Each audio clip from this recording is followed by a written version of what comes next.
Welcome back to the Brydge Club podcast. This is your host, Ruffin. Today I'm chatting with Jess Catorc, co-founder of Carry, the all-in-one platform for tax-advantaged accounts, investments, and strategy for business owners and high-earning professionals. Jess is an award-winning brand strategist that has helped thousands of entrepreneurs and startups expand their reach and revenue online. Prior to launching Carry, she led creator partnerships at Teachable, which sold for $250 million. Jess and the Carry team have scaled to $1 million in ARR in just 2 years of business and are backed by notable investors like Sophia, Amoruso, and Codie Sanchez. So many awesome learnings in this episode. I hope you guys enjoy.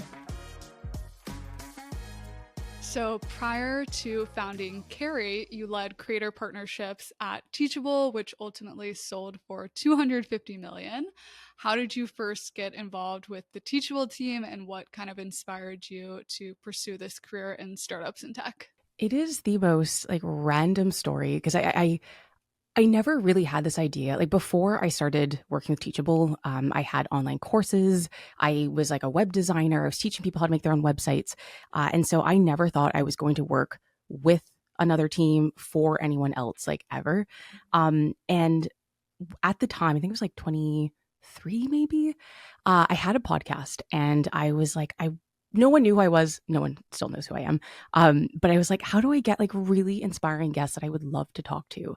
And one day I just decided to do this video pitch to pitch Pat Flynn from the Smart Passive Income podcast. And I put it out publicly at the time on Facebook, and quite a few people at the time started sharing it. And one of the people that ended up seeing it was Ankur, who was the founder of Teachable. And he reached out to me literally over Facebook, and he was like, "Hey, how would you like to work in New York for a bit?" And I was like, this is so random. Is this how people get job offers? But long story short, basically they're like, look, come to New York, meet the team. If it feels like a great fit, great. If not, no worries. And I went there expecting that I'm I don't know if this is going to be a good fit. I knew about Teachable. I was passionate about courses. But I was let's just chance it.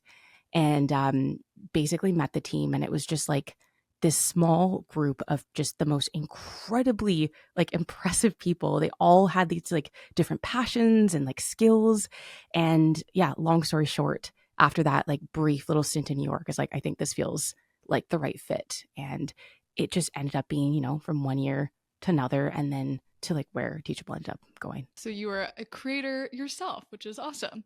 When you first joined Teachable, were you leading creator partnerships, or what did your role look like, and how did that evolve over time? And I'm sure being at an early stage startup means wearing many different hats. So I'm sure you got to dip your toes into many different things while you were working there. 100%. Yeah. When I started, so the initial role that was proposed was, I think because to Ankur's credit, he's really great at seeing people's very oddly specific skill sets and being I feel like this could be a good fit here. And with the video pitch that I made, I think in his mind, he's oh, this person could probably help us with outreach and partnerships and connecting with people, and maybe in ways that you kind of have to think outside of the box. And so it started off just kind of as very kind of broad partnerships, affiliates. But then one of the really interesting things that we started to see at the time was, when it comes to online courses, this is way back before everyone and their dog had an online course. And there was a lot of just context awareness that we had to create, where people could see online courses as a business versus online courses school, teacher, continuing education. And so we started to do these webinars where we're hey, here's how you can turn your knowledge and your passions into a course, which can become a business. And we did that through webinars. And we started to see that we actually were getting way more people converting and joining Teachable once they actually understood how this could fit into, their business or what they were doing. And then, from there, that role of partnerships also expanded into basically doing, I think for the first 2 years, I was doing at least one live webinar a day, or a week rather, if not two. Yeah, it was a lot. But it was one of our biggest drivers and channels for growth. And webinars and events, like we were just chatting about before we started chatting on the podcast, is definitely like a core piece of your Carrie growth marketing strategy, I imagine, which I'd love to chat about a little bit later on as well. So would be curious, like over the years of working at Teachable, what were some of like your biggest takeaways and lessons learned from your first experience working at a high growth startup? And, maybe what are some of those lessons that you're carrying into Carrie? Like there's so many lessons, especially like when I joined, it really did feel like we were 15 kids in a WeWork. Like you kind of walked in, you're like, okay, like when are your parents coming to run things? But like, I think one of the things that I took for granted at the time, and it just became more and more apparent as, we got bigger, is like when you're making hiring decisions or when you're thinking about like who to bring onto your team, you cannot underestimate the power of having people who have some type of a connection to your customers and their pain points. And it needs to be not just like you understand what the pain point is, or, you're smart enough to kind of think through like, okay, well, if we're targeting busy moms, they're probably stressed out. Like, that's kind of like general, but people think like, okay, yeah, I understand the customer base. But with Teachable, and I think you kind of see this reflected in other like companies, even like YouTube at one point, where when you lose track of the customer, and like if you like for us, a lot of us were creators, so you can kind of anticipate what some of the challenges people have, and, especially if you start a business and you come up with an idea and you're serving your customers at a certain point in their journey, you're either going to have to keep finding new customers and just keep serving people in that bucket, or you hopefully find a way that you can also grow and evolve with them. And that can be very difficult if, you start and you join a company, let's say it's online courses, and then you have people that are like, oh, what about ebooks and downloads? And they're like, that feels like a distraction. But if you're a creator and you understand that business model, you're like, hang on a second. Bunch of our customers are using all these other tools and they're using it as lead magnets to sell their courses. Like they're all kind of connected. And so I think like that would be like the first one is like, don't ever lose track of your customers and ensure that the people that you're bringing in to work on with you on the project, they also have like some type of understanding. I'd say like beyond that though, biggest lessons is just like, it's kind of like when people talk about having kids, where it's like, don't like lose track of like all the little milestones, and like just take a moment to be present and just be like, this is really hard, but this is also great. And like, this isn't going to last forever. Because there's just like so many memories that I have where, at the time you're just like 2:00 in the morning, you're like trying to like get all these things together and it's overwhelming, but like those are some of the most important experiences that you can have that build like new skill sets. You're like working with your friends. Like it's, it's pretty cool. I feel like it's easy to get lost in just like the absolute grind of building a business. 100%. 100%. And so you ultimately decided to launch another startup, Carrie. What was the first inspiration for that? And how did the team come together to co-found Carrie? Yeah, it's so funny because like this is like the one question when people ask it, I'm like, I wish so badly that we had this like amazing story where we were all sitting down. It was like a rainy day in a cafe and we're just like, there has to be a better way. And like there definitely are aspects of that, but as far as like how the team got together, it's pretty cool. Like there's 4 co-founders and 3 of us all worked at Teachable. So Ankur, obviously the founder, Nick Rash, and myself. And, after, Teachable got acquired and we kind of all eventually went our own ways, we all started to kind of explore just coincidentally, like aspects of personal finance in just like different ways. For me, I started a podcast and I kind of just like building off of my experience being at Teachable. I saw there's a lot of people that talk about money, especially like creators, entrepreneurs, and they talk about their launch numbers. They talk about how much money they made. And it was very difficult when you're sitting there, and you're running a course platform and you're like, some of these people are saying things and I think they're stretching the truth, and be kind and say just like a little bit. But the problem, like the frustrating part of that is that people compare their own journeys and their own successes to what people are saying and like kind of announcing online. And so I just like really wanted to start digging into just like the nuances of that and like having conversations with people about how they're running their business and their money. So that was happening kind of over here in this little pocket. Meanwhile, Ankur was living his best life, was traveling and was trying to set up what is a solo 401k.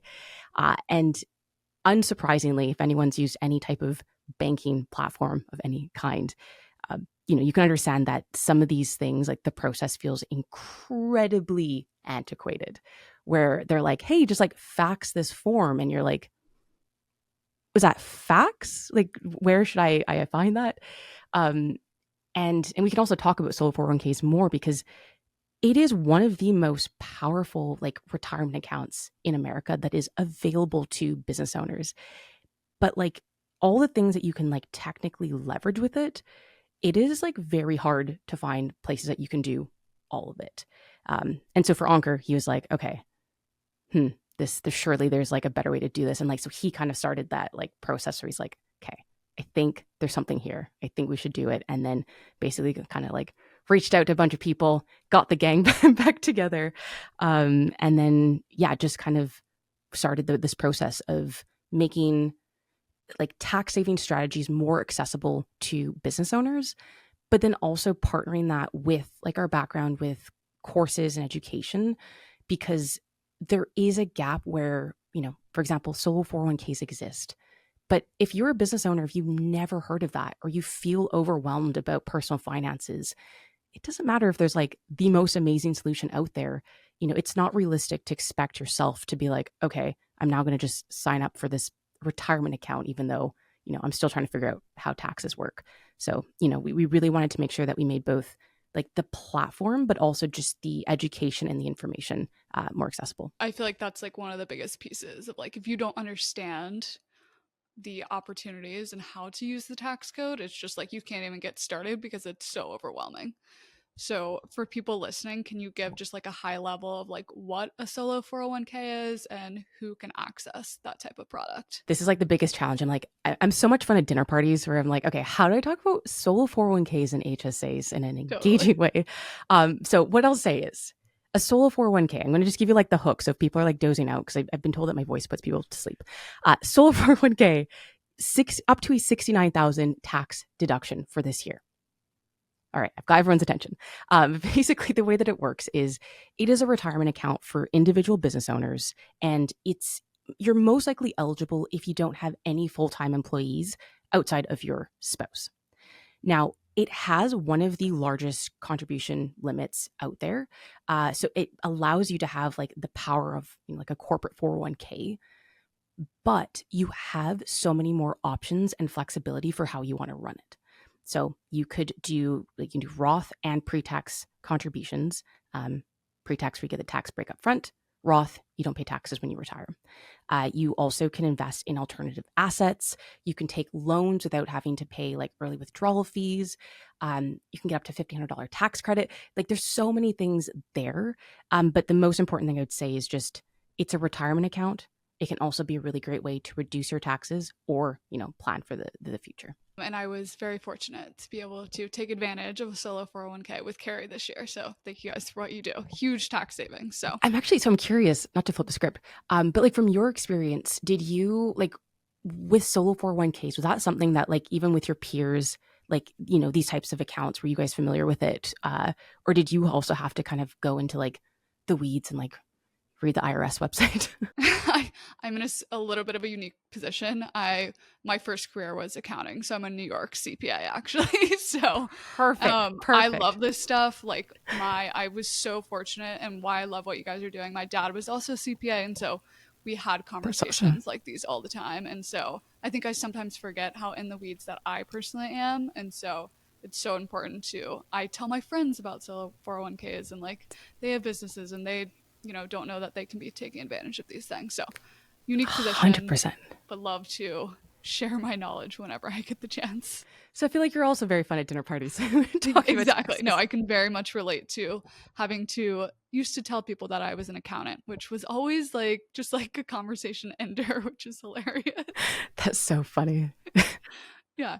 To keep it on that topic, can you share some other things that business owners can take advantage of in the tax code to save money when you're building businesses? Definitely. So I'm going to share this as like these are things to talk to your accountant about. Obviously, not tax, legal advice, finance advice, etc. But the reason why I also say that is just because there's so many things that could be like an incredible option for you, depending on your situation, the state that you live in, etc. Um, I'd say like the first thing that a lot of people don't necessarily realize is, when you are an entrepreneur, if you are set up as a sole proprietor, which actually you don't really need to do anything, or you are an LLC, but you're not, you're just basically operating like it's taxed the same as a sole prop, as a pass-through entity. After a certain point, there is a chance that it may make sense for you to elect to be taxed as an S corp. And the reason why I want to flag this, and just for people who are listening to maybe talk to their accountant, is that, in America, there's something called like self-employment tax. Basically, it's a 15.3% tax that goes towards Social Security and Medicare. But that is like 15% tax, like on top of, it's not like in with like income tax, it's like additional. And when you're making over a certain amount of money, like let's say $100,000, 15% is pretty significant. And so what you can do instead is you can elect to be taxed as an S corp. You pay yourself a W-2 salary, and only that W-2 salary would be subject to self-employment tax. I don't want to get too in the weeds, but it's more so just something to flag that when you are making over like net 100K, there is a chance where you could potentially save on taxes there. The only other caveat I'll say, though, is depending on how much more money you're making, to make sure that your accountant is also considering QBID, like the QBI deduction. It's meant to expire in like 2025. Just because the amount of salary you pay yourself, you want to make sure that you're offsetting QBI with the potential tax savings of paying yourself the salary. But yeah, so basically just ask your accountant if it makes sense if you are getting into that 100K threshold, because we've had people on webinars who have come back and have said like, dude, I like this literally just saved me like $7,000 that I didn't realize was even there. And then for people that want to dive deeper into these kind of topics, I know you guys put out a ton of great resources and also host like different webinars. Where can folks find out more about those things? 100%. Yeah, we've carry.com/events. We have a bunch of different workshops. We do summits. The one actually, so there's one other tax strategy that I will give people. And this is a one that like I just wait for people to bring up is, and this is really, it's applicable not just for business owners, but is HSAs, health savings accounts. The reason why I always want to make sure that I bring it up is that a lot of people, including myself when I was living in the States and I was working for a company, we think of HSAs as like literally a savings account to use to pay for medical expenses. It's like, okay, I'm going to take, $100, I'm going to put it in here, and then just in case I need it, I can use it for medical expenses. However, HSAs are actually triple tax advantage, which means that the amount of money that you can put into an HSA, that will reduce your taxable income by that amount. You also can use your HSA as an investment vehicle. So the money doesn't need to be standing just static. You can actually invest it, and it compounds and it grows tax-free. Then when you want to pull out the money, you also can pull it out for eligible medical expenses tax-free. So you got a tax break on the front end and a tax break on the end. And you also can save the receipts for any expenses that you're paying for out of pocket and reimburse yourself like at a later date. There is no kind of cutoff at the time of, when we're recording this. So if you're paying for medical expenses out of pocket and you're waiting, let's say 10 years, 20 years, you have these receipts, your money is compounding and growing tax-free. And then you also can take that money and reimburse yourself tax-free. And then after you get over, I believe like 65, over like I think 60 or 65, you can withdraw it in retirement as regular income. You pay income tax on it. So it's a pretty powerful thing. And a lot of people just didn't even know that that was even something you could do with HSAs. So yeah. Yeah. I feel like not too many people know about that at all.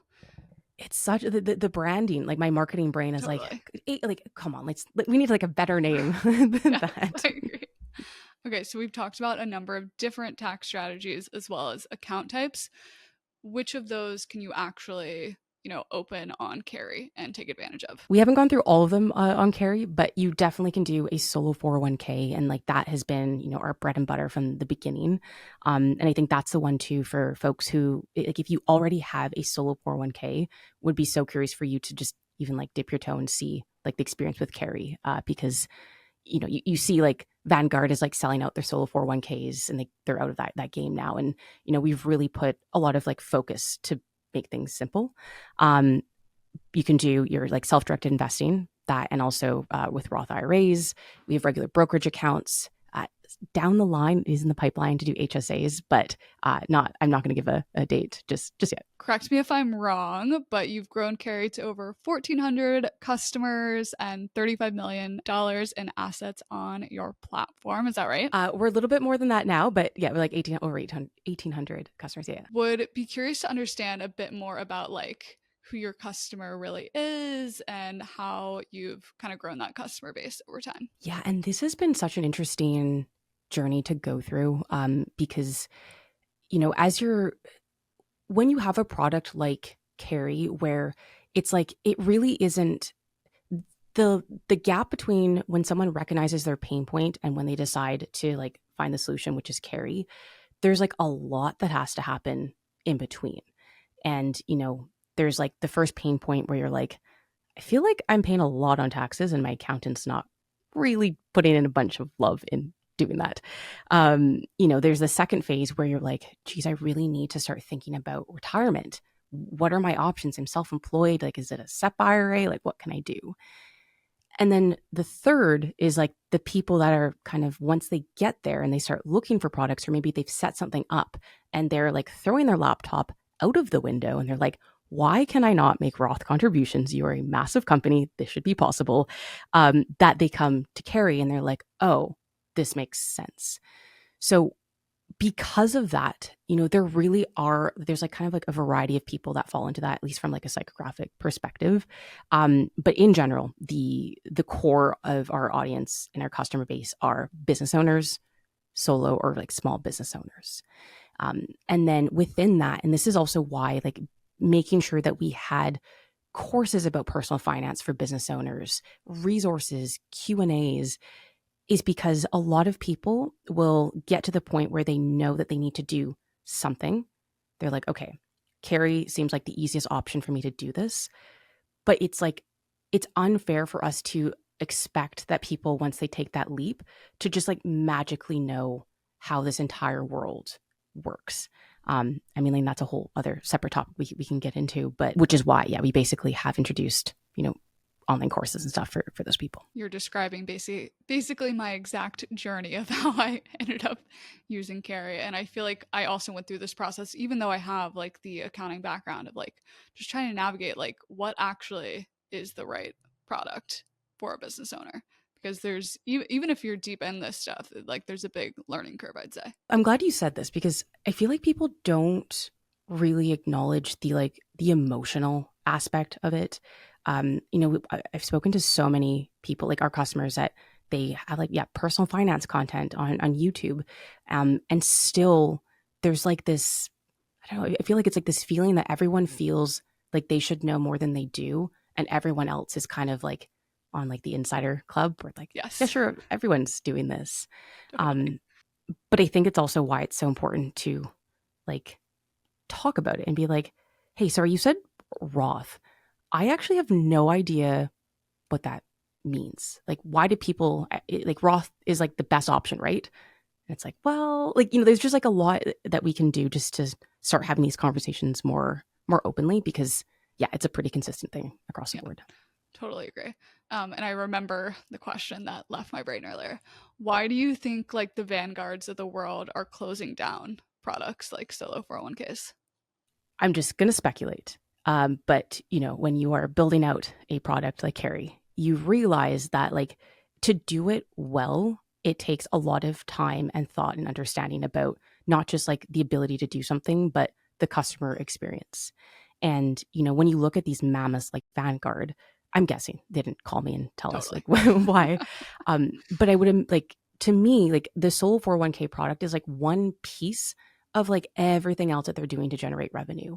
And, it just seemed like, I'm guessing like for them, it probably just didn't make sense to keep doing that. And you see that reflected, it's like someone's like lawn, right? Where it's kind of, once they kind of stop caring, like the grass gets longer and they're kind of like, it's fine. People can still find the house. I feel like that is kind of the experience with a lot of these kind of older, kind of bigger platforms, which is like, yeah, technically you can do it. Here's a 22-page PDF that you're gonna have to print out, fill out the same information multiple times. And then, it probably gets to the point where they're like, peace out. I think that's a good theory. And that sounds like a huge headache. So I'm also curious, and I might just be speculating, but I imagine like you guys are thinking about like the number of people that are leaving traditional like corporate or, salaried jobs. And I think there's like been a huge trend towards people becoming solo entrepreneurs. Is that like part of the reason you guys are taking like a big bet on solo 401ks and building Carry? So I think it's twofold. And like that's a really great kind of question and thing to dig into, because one of the reasons why we get so excited about like a solo 401k, and just like all the other things that we talk about, is that, like, to be honest, like the best tax strategy that anyone can have or like implement in the US is, I say this kind of tongue in cheek, but is to start a business. Because you really do start to see that like the tax code really is like kind of rigged, or like, in the favor of business owners. And it's not for like, like we talk about, for example, like QBI, like the QBI deduction. That is an automatic up to 20% tax deduction that was established in 2017, like the it's called like the Trump tax cuts, regardless of that.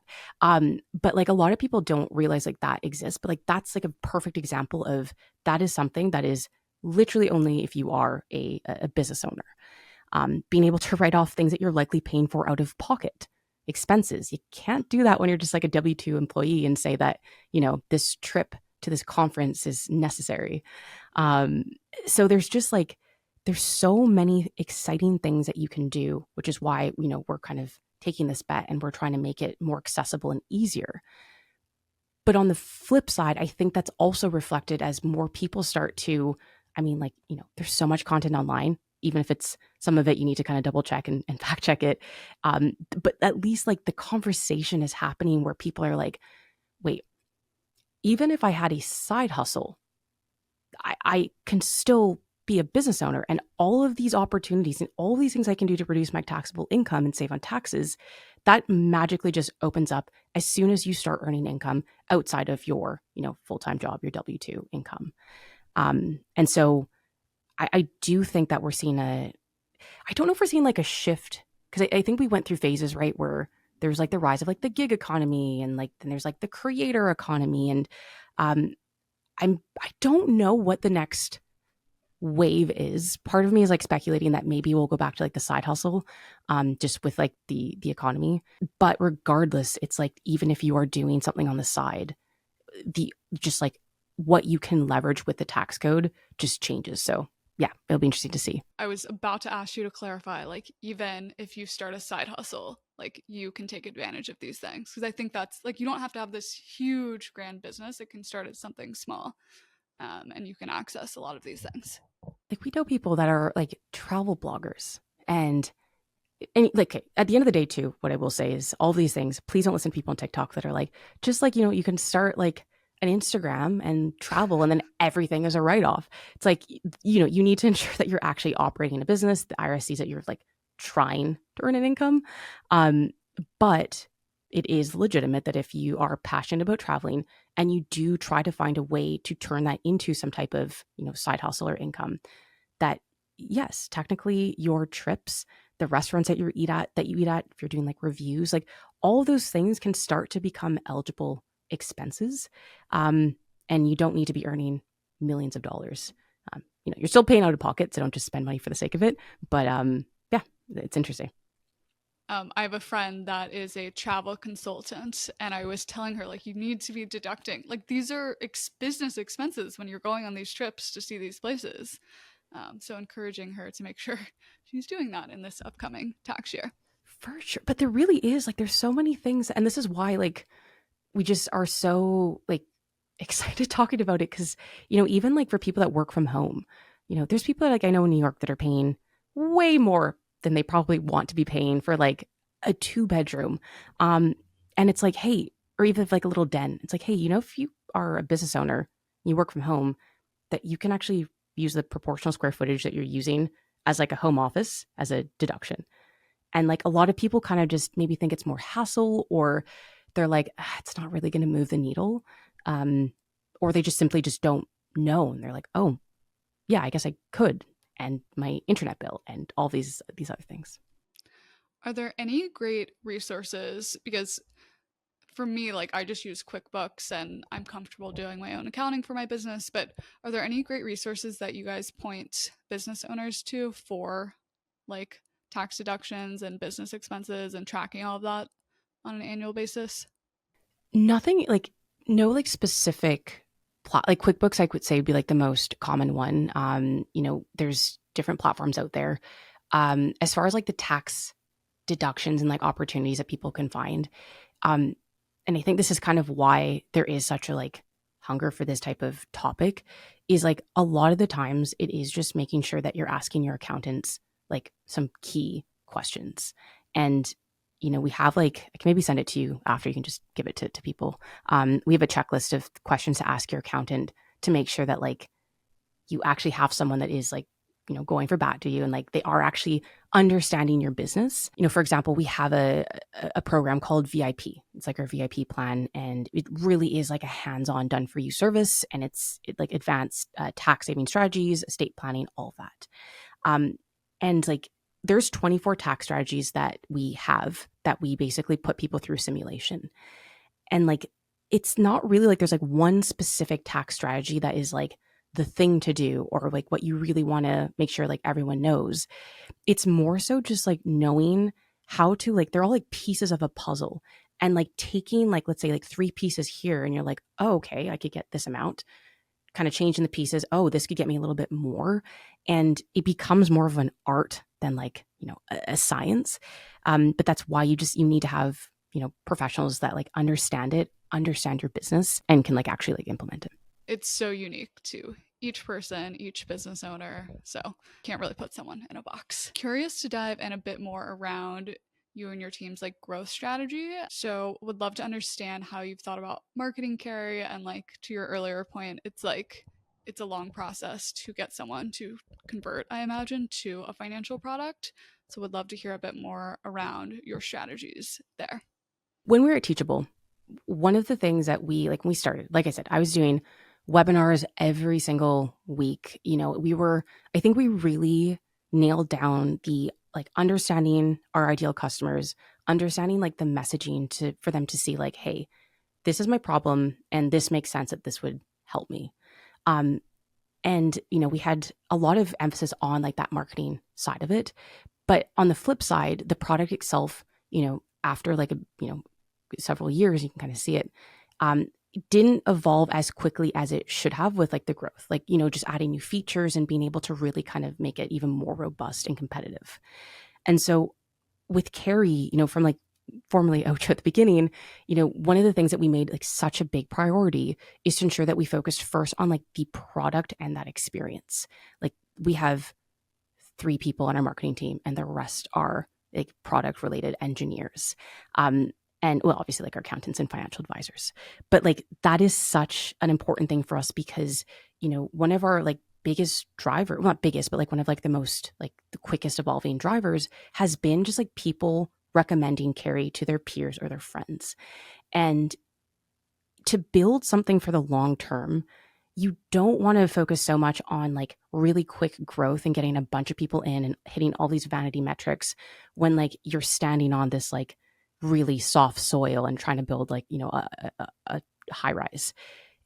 So like that's like the first thing from like, maybe sounds counterintuitive for marketing, but like for growth, making sure like the product is so good, people cannot not tell their friends and people they care about. The second aspect, which I think this applies to, it definitely applies to any business and industry, is knowing like what do your ideal customers need to know to make an informed decision? Because like you can't, if you go in and thinking like, okay, I need to like convince people to buy, especially like financial services, like it rubs people off the wrong way. And I think it's just like, you don't want people to make a decision and then kind of regret it after. And they're like, oh, like I'm just paying for this thing and I don't like it. Um, and so really just like understanding like, okay, for us, for example, it's like making people know that it's okay if you feel overwhelmed about personal finances. It's okay if you didn't know you had to pay quarterly taxes until you got, that letter, and just making sure that people have the resources to understand it. And a lot of that happens for free. Like we'll release courses for free. We'll, do these like workshops and live events. And that serves as one, like, lead generator. We're building our list. We're getting people into our community. But it also, I think, builds a lot of just like long-term goodwill where it's like when people are ready to convert, they're like, okay, I feel ready. I don't feel like I'm making a decision just because I feel like I have to. And then, we've kind of built that relationship with them. I also feel like it just creates like intense brand loyalty. Like I feel like you guys like really helped me when I was trying to open my Scylla 401k. So like it's like I always want to be a Carrie customer, which is cool. And I imagine a lot of other people feel that way as well. Yeah, no, it's fun. And I think too, like when it comes to like finances and stuff, it's just like we were actually having a conversation about this like the other day where it's really like, you do have to ask people like, like why should you join Carrie now? And it's like only you can make that decision, right? It's like only you can make that like, okay, I'm ready to like prioritize my financial future. I'm ready to like, I don't need to wait until I'm a millionaire or like making like six figures to start putting money away to my retirement account. It's like I can start with $10 and that feeling of like $10 a month and like, okay, I did a thing and it's growing by a couple cents, but it's growing. It like reinforces that confidence where you're like, okay, I can do like the next step and the next step. So you guys have hit $1 million in ARR in just 2 years of building Carrie, which is incredible. And you recently closed a $10 million Series A from investors like Sophia Amoruso and Codie Sanchez. And you also opened up a community round for Carrie customers and fans to invest in. So I'd be curious just to hear a little bit more around why your team decided to do that. I guess it kind of ties in to what I was saying about just like product and making sure that like you build something so great that people can't not share it. And like, being able to open the round to the community and like, especially like prioritizing our customers first. Like one, like you want smart people investing in your company, right? But you also want people that really do believe in it. They really do understand. And you also have built a relationship with them over the long haul. Because even like on the flip side for them, it's like if you like a lot of people started with us when we were like Ocho, like way back in the beginning. Yeah, and like, okay, yes. Yeah. So you remember like it's gone through like quite a few different evolutions. We have like always sent out a monthly update where we let people know these are the new things that we launched. This is what's on our roadmap. And then the next month, hey, we delivered on the thing that we said we were going to do. Here's what's next. And so you build a lot of trust when you're consistent and you show up like that. And so to open it up to our community, one, that just made the most sense.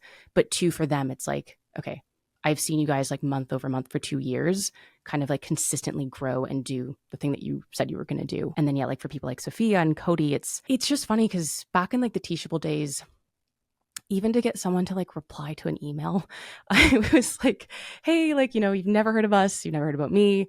This is like our mission. This is what we're doing.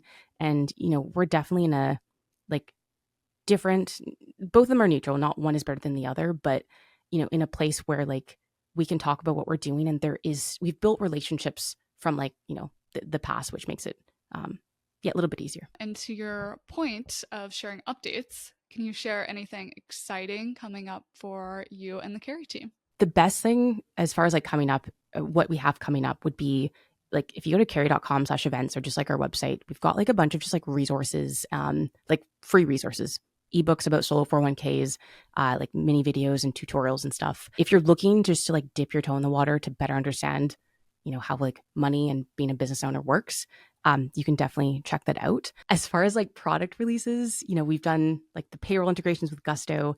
I'm always hesitant though to say like what is like really down like the roadmap, just in case you're like HSA. So I'm like, really, like we are working on it. But I don't want to give a date, just, in case. Totally. And what about the OOO summit that we were all just at in New York? Because you're bringing that back maybe early, late spring? Yes, we're doing it again. Yeah, we did our first in-person conference, like that you were there. It was great to see you. In New York. Yeah, we're doing it again in the spring. I should know the date off the top of my head. But if you go to ooo.live, once you guys listen to this, we'll have all the details there. But yeah, it was a lot of fun, right? It's like It was so entrepreneurs. fun. There were so many like it basically ended up being, it's like one day, but we had like for 5 days leading up to it, for whatever reason, we decided to do like different meetups and like, happy hours. And um, it was fun though, because it like allowed people to like meet each other before the conference.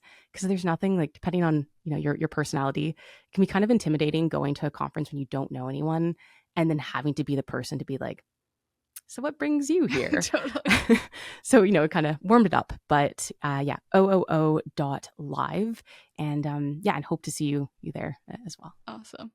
Amazing. And then as we start to wrap things up, can you share a female founder, investor, or leader who inspires you and a bit about why? I do think like the person that really has inspired me like for such a long time is Carrie Green of the Female Entrepreneur Association. She is like the OG, like back in the day. She was doing like memberships and courses, and I had the opportunity to meet her before I was really even like launching my business. It was like so early, and she just gave me the time of day. And like, even though I was like a nobody, she just was so thoughtful, and like everything that I've seen her do with her work has been so community driven. She's just, outside of just like the business growth aspect, she's someone who's just like everything that she does and how she operates, I found to be super inspiring. So yeah, I mean, definitely check out Female Entrepreneur Association or Carrie Green. But just like as a person and just as a business leader, I think she's just like incredible. Well, thank you for the shout out. And then finally, where can everyone find you and where can everyone find Carrie? They can find me, I guess, working in Canada in the cold. No, I basically like on Instagram, just at Jess Catorc. But for Carrie.com, our events, Carrie/events. And of course, across all the socials, it's at CarrieHQ_. Hopefully by the time we release this, we'll finally have, our proper handle.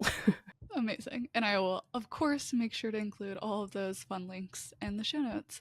Well, thank you so much for joining the show. And it was so fun to officially meet you.